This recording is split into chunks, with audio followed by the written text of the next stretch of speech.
Spiritual astro में आप सभी का हार्दिक स्वागत है। सबसे पहले 2 गज दूरी, मास्क है जरूरी, इस स्लोगन का अक्षरशः पालन करें। आप सैनिटाइजर का उपयोग अवश्य करते रहें। यदि अपने घर के अंदर हैं तो पानी और साबुन से लगातार हाथ धोते रहें। यदि वैक्सीनेशन के योग्य यदि आप हैं तो वैक्सीन का उपयोग अवश्य करें। अपने देश की सारी वैक्सीन जो हैं अति सुरक्षित हैं और लगभग ऐसे कोई भी केस नहीं आए होंगे कि जिसमें ये साबित हुआ हो कि वैक्सीन लेने के कारण किसी की मृत्यु हुई हो। इसलिए अपने देश की सारी वैक्सीनें अति सुरक्षित एवं प्रभावकारी हैं, तो वैक्सीन अवश्य लें। इसके साथ ही धार्मिक या मांगलिक बड़े आयोजन हैं, उससे अपने आप को थोड़ी दूरी बनाए रखें। हो सके तो इसको आगे टाल दें, ज़्यादा अच्छा है। इसीलिए यदि आप स्वस्थ रहेंगे, आप अच्छे रहेंगे तो मांगलिक कार्य बाद में भी हो सकते हैं। इसके बाद एक और ध्यान रखिए कि आपको घबराना बिल्कुल नहीं है, आत्मबल को बनाए रखना है। अपने भारतवर्ष के यशस्वी प्रधानमंत्री जी ने भी कहा है कि हम इस पे अवश्य विजय प्राप्त करेंगे और हम इस महामारी से अवश्य जीतेंगे। बस अपने आत्मबल को बनाए रखना है। अपने देश में ऑक्सीजन, चाहे बेड, चाहे मेडिसिन की कोई कमी नहीं है और अब तो रिकवरी रेट संक्रमितों से ज़्यादा होने लगा है।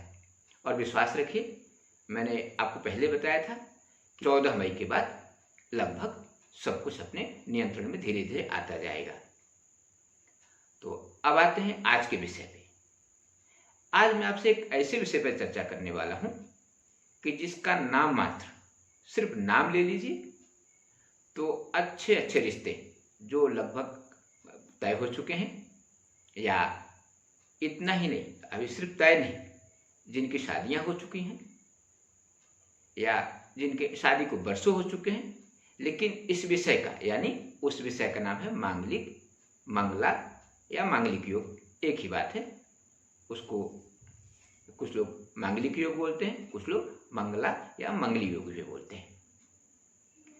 ये एक ऐसा खतरनाक नाम है कि यदि सिर्फ इसका नाम आ जाए तो ये मान लिया जाता है ये जिसके कुंडली में है वो अस्पृश्य आदमी है, यानी इसके साथ में रिश्ता करना अपने जान को जोखिम में डालना है। इस बात का बिना विचार किए कि मांगलिक योग और दोष दोनों में अंतर क्या है। और तो और यदि रिश्ता फाइनल हो चुका हो और यदि किसी ने मोबाइल पे या इंटरनेट पे भी देख लिया कि अगले व्यक्ति की कुंडली में मांगलिक योग है, तो शायद ओली वृक्षा आदि प्रारंभिक कार्यों को होने के बावजूद भी उस रिश्ते को लोग यथाशीघ्र तोड़ने का प्रयत्न करते हैं। उनको ये लगता है कि शायद हमारा दाम्पत्य जीवन नष्ट हो जाए। इतना ही नहीं, देखने में तो ऐसा ही आया है कि यदि आपसी झगड़े हो रहे हैं उसमें भी आदमी ये सोचता है कि अगले व्यक्ति के कुंडली में कहीं मांगलिक योग तो नहीं है। यदि तलाक होने वाला है, आदमी तब भी सोचता है कि कहीं अगले व्यक्ति के कुंडली में या उसके साथी के कुंडली में कहीं मांगलिक योग तो नहीं है। यदि कोई दुर्घटना हो जाए, आदमी तब भी सोचता है कि उसके साथी के कुंडली में कहीं मांगलिक योग तो नहीं है। यानी आप ये समझ लीजिए, ये मांगलिक योग एक ऐसा नाम है जिसके नाम पे अच्छे अच्छे रिश्ते या तो लग ही नहीं पाते हैं या लगने के बाद भी बर्बाद हो जाते हैं। एक बार पुनः कह रहा हूँ कि मांगलिक योग और मांगलिक दोष, इसमें जमीन आसमान का अंतर है। आप ये बिल्कुल मत समझिए कि मांगलिक योग है तो दोषपूर्ण ही होगा। तो सबसे पहले अपन ये समझते हैं कि मांगलिक योग होता क्या है। हालांकि इस विषय में आपको बताने की आवश्यकता नहीं है। आजकल सोशल मीडिया का युग है, इंटरनेट का युग है। आप भी कई बार देख चुके होंगे कि मांगलिक या मंगला योग क्या होता है या इसके प्रभाव क्या होते हैं। इसीलिए इस पर अधिक चर्चा नहीं करेंगे। फिर भी मेरा फर्ज बनता है कि मैं आपको बताऊं कि मांगलिक योग क्या होता है। अपन पहले सिर्फ मांगलिक योग की बात करें, अभी मांगलिक दोष की बात नहीं करें। यदि किसी के भी कुंडली में जन्म लग्न यानी जिसको लग्न भाव बोलते हैं, चौथा भाव यानी चतुर्थ भाव, सप्तम भाव, अष्टम भाव यानी 8वां भाव और द्वादश भाव यानी 12वां भाव। इनमें यदि मंगल बैठा हो या मंगल का प्रभाव हो तो मांगलिक योग माना जाता है। अब इन्हीं भावों के हिसाब से ये मान लीजिए कि इससे नुकसान की संभावनाएं क्या रहती हैं। यदि लग्न में मंगल हो तो आपसे झगड़े होने की संभावना ज़्यादा रहती है। यदि चौथे भाव में मंगल बैठा हो तो भूमि, भवन, वाहन के साथ ही सास से झगड़े होने की संभावनाएं ज़्यादा रहती हैं। इसके साथ यदि सप्तम भाव में मंगल बैठा हो तो व्यापार, सौभाग्य एवं आपसी मनमुटाव, या ये माना जाता है कि आपके साथी की यानी आपके कुंडली में यदि मांगलिक है तो आपके साथी के जीवन पर भी कुछ खतरे हो सकते हैं। यदि अष्टम भाव में मंगल हो तो ये माना जाता है कि आयु की क्षति हो सकती है। और यदि द्वादश भाव यानी 12वें भाव में मंगल बैठा हो तो ये माना जाता है कि धन हानि, मान हानि आदि की संभावनाएं बनी रहती है। अब इसके बाद आता है कि सचमुच क्या मंगल इन भाव में बैठ जाने से ही मांगलिक दोष हो जाता है? क्या उस व्यक्ति की शादी सिर्फ मांगलिक दोष युक्त लोगों से ही हो सकती है? तो अब इस पे आगे बढ़ते हैं और आपको ये बताते हैं कि अपने भारतीय शास्त्रों में, खासकर जो पुरातन शास्त्र हैं, जो ज्योतिष के पुरातन शास्त्र हैं, उसमें सैकड़ों व्याख्याएं हैं कि मांगलिक योग होना दोषपूर्ण होने का प्रमाण बिल्कुल भी नहीं है। यानी मांगलिक योग युक्त कुंडलियां भी बिना मांगलिक वालों से विवाह करने के पात्र होते हैं और उनके साथ भी उनके रिश्ते बहुत अच्छे रह सकते हैं और शुभ फलकारी भी होते हैं।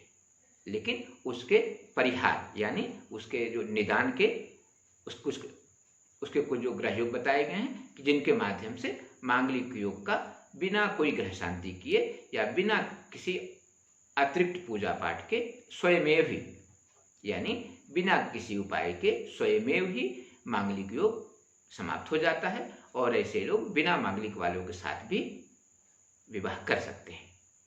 तो अब चर्चा करते हैं कि ज्योतिष शास्त्र में ऐसे कौन कौन से योग हैं या ग्रहों की क्या स्थिति हो सकती है कि जिसमें मांगलिक योग होते हुए भी दोष मुक्त माना जाता है। तो सबसे पहले एक श्लोक बताऊंगा आपको, फिर उसका अर्थ भी बताऊंगा। अपने शास्त्रों में लिखा है कि चंद्रयुक्तम गुरुर्युक्तम शनिर्युक्तम च भौमयोः पूर्णम दृष्टिम च मंदस्य भौम दोषम न जायते। हो सकता है कि गूगल में इस श्लोक में आपको पाठांतर मिले। पाठांतर मतलब ये होता है, अर्थ एक ही होता है लेकिन उसको लिखने की शैली दूसरी हो सकती है। अब इसके अर्थ की बात करते हैं। मांगलिक स्थानों पे यानी 1, 4, 7, 8 और 12वें भाव में यदि मंगल बैठा हो, किंतु यदि मंगल के साथ चंद्रमा हो, मंगल के साथ में गुरु बैठे हों या मंगल के साथ में शनि बैठे हों, इसके साथ ही चंद्रमा, गुरु या शनि इसमें से किसी भी ग्रह की मंगल के ऊपर पूर्ण दृष्टि हो, और पूर्ण दृष्टि भी आपको बता देता हूं कि चंद्रमा अपने से सिर्फ 7वें भाव को देखते हैं, बृहस्पति अपने से 7वें के साथ 5वें और 9वें भाव को भी देखते हैं। ये यानी यदि गुरु से मंगल या 5म भाव में बैठा हो या गुरु से 9वें भाव में बैठा हो या 7म भाव में बैठा हो। इसके बाद बात करते हैं शनि के दृष्टि की। तो शनि भी अपने स्थान से 3रा भाव, 7वां भाव और 10वां भाव यानी 10th भाव को देखते हैं। यानी यदि शनि मंगल को देख रहे हो, चाहे वो 3री दृष्टि हो, चाहे 7वीं दृष्टि हो, चाहे उनकी 10th दृष्टि हो यानी 10वीं दृष्टि हो, तब भी मांगलिक योग समाप्त हो जाता है। इसके साथ ही कुछ और भी हैं उपाय, उसको भी सुन लीजिए। एक और श्लोक लिखा है कि केंद्रस त्रिकोणम गुरुदोष हर्तम केंद्रे सुचंद्रे शुभदाम करोति षष्ठे चयाने राहौ शुभम स्यात् न भौम दोषे न विचारणीय। यदि आप थोड़े बहुत संस्कृत जानते होंगे तो आपने इसका अर्थ समझ लिया होगा कि न भौम दोषे न विचारणीय, यानी इसमें भौम दोष का जो इसका अर्थ आपको बताने वाला है, इसमें मंगल दोष का विचार करना ही नहीं चाहिए। तो इसका भी अर्थ सुन लीजिए। यदि आपके कुंडली मांगलिक योग है और यदि गुरु त्रिकोण में बैठे हों, यानी प्रथम भाव, पंचम भाव और नवम भाव, इसको त्रिकोण कहा जाता है। इसके साथ ही केंद्र में बैठे हों, यानी लग्न, चतुर्थ, सप्तम और दसम भाव में, तब भी मांगलिक योग नहीं लगता। साथ ही चंद्रमा भी यदि केंद्र में बैठे हों, यानी 1, 4, 7, 10 में चंद्रमा में बैठे हों, तब भी मांगलिक दोष नहीं लगता।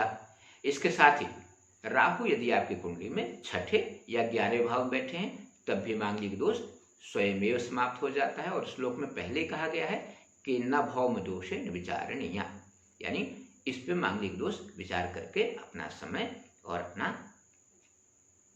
अपनी ऊर्जा का नाश नहीं करना चाहिए। इसके साथ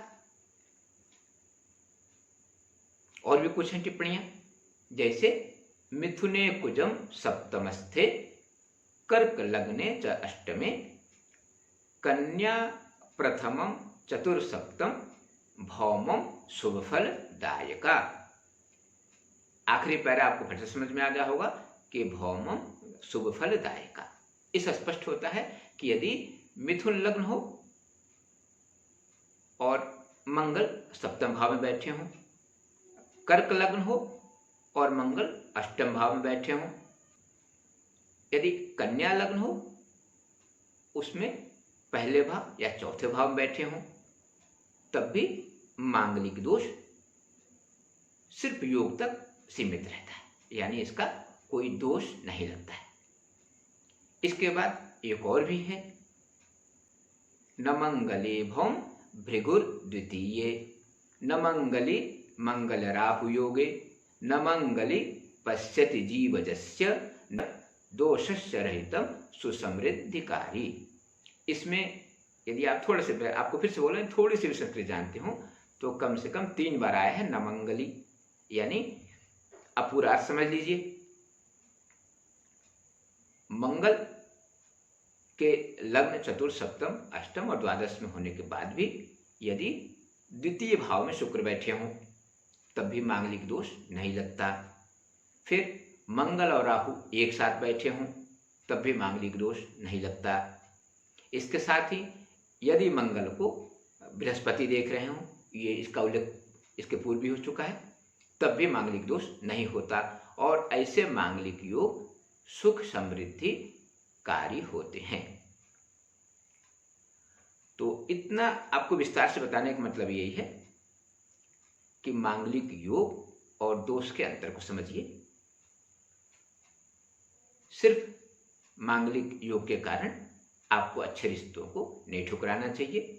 और इतने सारे आपको परिहार भी बताया हूं कि जिससे ये मान के चलिए कि यदि 100 मांगलिक कुंडलियां हैं तो उसमें से सिर्फ 15% यानी 15% कुंडलियां ही ऐसी होती हैं कि जो सचमुच मांगलिक योग है और दोषपूर्ण है, यानी उनके बिना मांगलिक वालों से विवाह नहीं किया जा सकता है। इसके साथ ही अपने शास्त्रों में कुछ ऐसे भी उल्लेख हैं कि यदि एक की कुंडली में, यानी यदि बालिका की कुंडली में मांगलिक योग है और यदि बालक की कुंडली में उन्हीं भावों में यदि शनि का प्रभाव है, तब भी मांगलिक दोष नष्ट माना जाता है। और इन छोटी बातों का, क्योंकि कुंडली में वास्तविक विचारणीय विषय ये होता है कि बालिका की कुंडली में बाल विधवा योग न हो, तलाक का योग न हो या द्विविवाह का योग न हो, पति के अल्पायु का योग न हो, और बालक की कुंडली में उसका विधुर योग न हो, यानी अतिशीघ्र विधुर हो जाने का योग न हो, चाहे जो देव विवाह के योग न हो या विवाहेतर संबंधों के योग न हो, ऐसे योगों से बचना चाहिए, न कि सिर्फ मांगलिक योग से। मैं फिर से बोल रहा हूँ, सिर्फ मांगलिक योग से। ये अवश्य ध्यान देना चाहिए, क्या ये मांगलिक योग दोषपूर्ण है? यदि दोषपूर्ण नहीं है तो इस पे इतना विचार करना उचित नहीं होता है, क्योंकि इतने सारे लगभग 15 से 20% लोगों की कुंडली में केंद्र या त्रिकोण में गुरु का उपस्थित होना कोई बड़ी बात नहीं है। चंद्रमा का केंद्र में होना कोई बड़ी बात नहीं है। और एक बात और कि बाकी सारे ग्रह सिर्फ अपने से साथ में देखते हैं, लेकिन गुरु, मंगल और शनि, इनको अतिरिक्त दृष्टि प्राप्त है। तो यदि मांगलिक योग भी है और ये शनि की दृष्टि पड़ रही है या गुरु की दृष्टि पड़ रही है, तभी मांगलिक दोष खत्म हो गया। और मंगली में कितने मंगली ऐसे होते हैं जो बहुत ही मंगल योग कारक होते हैं, जैसा नाम ही है। हम वैसे तो मंगल को मंगल मानते हैं, लेकिन जब कुंडली में मांगलिक योग आता जाता है तो हम उसको अमंगल मानने लगते हैं। अमंगल मानिए अवश्य, लेकिन जब कुंडली में मांगलिक योग के साथ ही वो योग दोषपूर्ण हो। एक बात और समझ लीजिए, यदि किसी के ऊपर FIR दर्ज हो जाए तो वो दोषी साबित नहीं होता है। उसको कोर्ट भी दोषी नहीं मानता जब तक उसके ऊपर दोष साबित नहीं हो जाए। और उसको दोष को साबित होने से बचने के लिए लोअर कोर्ट से लेकर सुप्रीम कोर्ट तक मौके मिलते हैं। लेकिन हम लोग यदि किसी के कुंडली में सिर्फ मांगलिक योग देख लिए तो सारे विवाद का कारण उसी को मानते हैं। और यदि विवाह हो चुका है उसके बाद तो सबसे बड़ा दोषी मांगलिक योग वाला व्यक्ति ही होता है, चाहे पारिवारिक झगड़े हों, चाहे आर्थिक हानि हो या अन्य विवाद हो या संतान न हो, तब भी दोषी मान लिया जाता है कि मांगलिक योग के कारण ही ऐसा हुआ है। आदमी इसके लिए न तो अपने कुंडली के विंशोत्तरी का विचार करता है, नहीं, सबसे बड़ी बात, व्यक्ति को पहले अपने कर्मों पे विचार करना चाहिए। पहले अपनी कर्म कुंडली को देखिए, इसके बाद ही जन्म कुंडली का विचार करना सबसे श्रेयस्कर होता है। और मांगलिक के परिप्रेक्ष्य में हम लोगों के सामने ऐसे से घटनाक्रम आते हैं कि ओली, रिंग सेरेमनी, लगभग सारे कार्य पूर्ण होके और शादी के 1-2 दिन पहले भी ऐसे वाक़े आते हैं कि विवाह को रद्द कर दिया जाता है, सिर्फ इस कारण से कि किसी ने कह दिया कि लड़की या लड़का मांगलिक योग वाला है। यदि गूढ़ता के साथ यदि ज्योतिष शास्त्र विचार किया जाए तो मांगलिक दोष से ज्यादा शुक्र और मंगल की युति दाम्पत्य जीवन को प्रभावित करते हैं। ये लंबे विश्लेषण के बाद मेरा व्यक्तिगत अनुभव भी है कि मांगलिक दोष से ज्यादा दाम्पत्य जीवन की परेशानी मंगल और शुक्र, इसके युति वाले जातक होते हैं। इतना ही नहीं, मांगलिक योग से अत्यधिक दुष्प्रभावकारी, इतना तक कि यदि मंगल और शुक्र की युति हो तो मांगलिक दोष की अपेक्षा आपके शादी में ज़्यादा विलंब हो सकता है, जबकि हमने मांगलिक दोष को ही सब कुछ के लिए उत्तरदायी मान लिया है। आपका विवाह भी विलंब से हो तो मांगलिक दोष, आपके झगड़े भी हो रहे हैं तो मांगलिक दोष, आपकी नौकरी नहीं लग रही है तब भी मांगलिक दोष, यदि तलाक की नौबत आ गई तब भी मांगलिक दोष। तो आपसे एक बार फिर से निवेदन है कि मांगलिक योग और मांगलिक दोष, इस दोनों का अंतर अवश्य करें। किसी उचित ज्योतिषी से इसका अध्ययन अवश्य करवाएं, नहीं तो अपने आप ही इंटरनेट पे देख के या मोबाइल पे देख के स्वयं ही फैसला नहीं लें कि कौन मांगलिक दोष युक्त है या कौन मांगलिक मुक्त है, क्योंकि ये एक अति गूढ़ चर्चा का विषय है।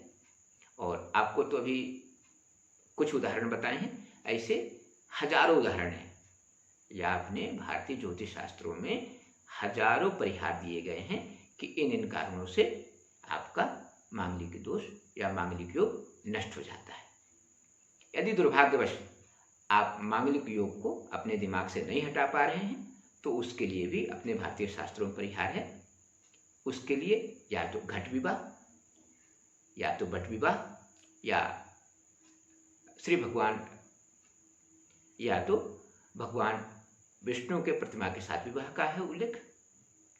इसलिए सिर्फ मांगलिक योग को देख के अच्छे रिश्तों को तोड़ना या आपसी झगड़े को उसके लिए उत्तरदायी मानना ये उचित नहीं होगा। और जब भी मांगलिक योग आपको अपनी कुंडली में दिखे या जिसे शादी हो रही है उसके कुंडली में दिखे तो किसी उचित ज्योतिषी से इस पे विचार अवश्य करवाएं। स्वयं में भी फैसला न लें। हो सकता है कि वह मांगलिक योग युक्त व्यक्ति आपके लिए हितकर हो, सिर्फ और सिर्फ मांगलिक योग कारण, हाँ बल्कि मांगलिक योग के साथ ही वैधव्य विचार या विधुर विचार, जो एकाधिक शादी के विचार, ऐसे यदि योग हों तो विधिवत विचार करा के तब भी कोई आपको बड़ा फैसला लेना चाहिए। सिर्फ मांगलिक योग का नाम सुनकर बड़े फैसले बिल्कुल नहीं लेना चाहिए। इसके साथ ही इस विषय को समाप्त करते हैं। इस विषय में आपको और भी कोई शंकाएं हों या आपको भी लगता हो कि आपकी कुंडली में मांगलिक योग है और आप इस कारण परेशान हैं, तो 25 जून तक आप अपने कुंडली का पूरा डिटेल भेजकर और निःशुल्क परामर्श प्राप्त कर सकते हैं। और यदि आपके परिवार में कोई कोरोना से ग्रस्त भी है, इसके कुंडली के विषय में भी कोई जानकारी चाहते हैं तो निःशुल्क आप 25 जून तक अवश्य प्राप्त कर सकते हैं।